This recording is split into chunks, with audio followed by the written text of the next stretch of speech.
J'ai une idée qui me trotte dans la tête et ça peut prendre parfois quelques années, et puis ça finit par jaillir.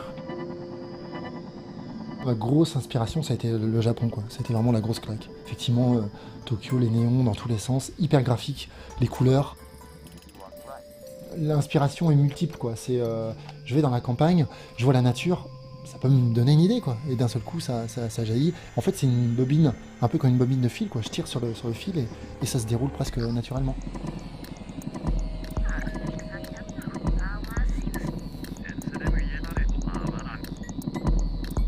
Je récupère aussi des photos, cartes d'embarquement que je peux découper, coller.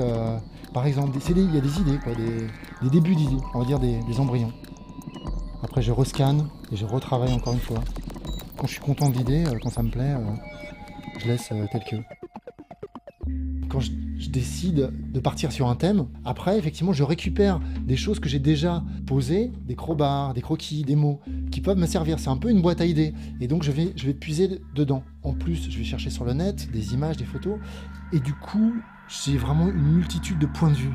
J'essaie de retirer mon point de vue de cette multitude de points de vue. Et en fait, effectivement, il y a cet effet entonnoir qui fait que la toile se construit jour après jour. C'est ma route. Le chemin, il est tracé. Et après, je vais sortir un petit peu du chemin, je vais laisser un petit peu le hasard du pinceau, entre guillemets, même si le hasard n'existe pas. Mais voilà, la base, elle est là. C'est figuratif, mais avec une énorme liberté. Je mets des mots en français, en anglais, en japonais, pour que ça puisse, que ce soit une peinture humaniste peut-être. C'est peut-être ça le but, ouais, profond. Que ça soit un peu hors du temps, ouais. Pour peut-être faire justement une peinture un peu intemporelle, même si elle est marquée dans le temps, puisque c'est une peinture du XXIe siècle. Je suis très attaché au corps, au mouvement, qui est une transparence aussi, qui est les corps et la transparence. Comme si vraiment on pouvait voir à l'intérieur, ce qui se passe à l'intérieur. J'aime bien qu'il y ait cette multitude de choses, de calques. C'est comme un puzzle en fait. C'est de l'assemblage. J'essaie toujours que ce soit très équilibré, qu'il y ait autant de positifs que de négatifs, autant de clair que d'obscur. Ça peut paraître comme ça très spontané, et en même temps, j'essaie dans la spontanéité d'avoir un vrai équilibre.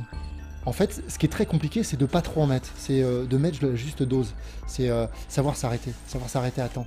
Presque que ce soit inachevé, limite. Si c'est trop léché, trop fini, je trouve que du coup ça manque presque d'intérêt, quoi. Il y a certaines toiles où j'ai du mal à les terminer, je les laisse reposer, je les reprends 2 jours, 3 jours après, et d'un seul coup ça devient évident. J'y appose parfois juste quelques petites touches, et ça y est, c'est terminé.